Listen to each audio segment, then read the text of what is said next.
Apple a day keeps the doctor away. लहानपणापासून ही slogan ऐकतोय, खूप काही फरक पडलेला नाही. तर यामध्ये आपण थोडासा बदल करून बघूया आणि अक्षय तृतीयेच्या दिवशी अक्षय आरोग्याची संकल्पना करूया. आमला a day keeps the diabetes away.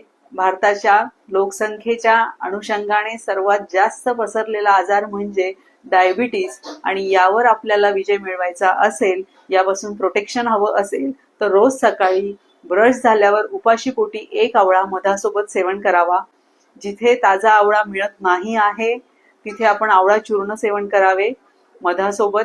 परंतु प्रिझर्वेटिव्ह युक्त बाहेरील जे पॅकेट ज्युसेस आहेत, आवळा ज्यूस, गिलोय ज्यूस, अशा प्रकारे जे ज्यूस मिळतात ते कृपया सेवन करू नका. फायद्यापेक्षा तोटे जास्त होऊ शकतात. वर्षभरासाठीचा रस काढून त्याचे आईस क्यूब बनवून डीप फ्रीजर मध्ये ठेवून ते वापरणंही चुकीचं आहे. फ्रीजचा वापर टाळावा. यामध्ये आपल्याला सगळ्यात बेस्ट ऑप्शन आहे, आवळा नसेल मिळत तर चूर्ण वापरा. या ठिकाणी जे मध वापरायला सांगितलं आहे ते कृपया मानकीकृत कंपनीचं वापरावं. त्यातल्या त्यात आयुर्वेदिक वैद्य जे वापरतात ते फोंडाघाटाचं मध जास्त करून वापरले जातं.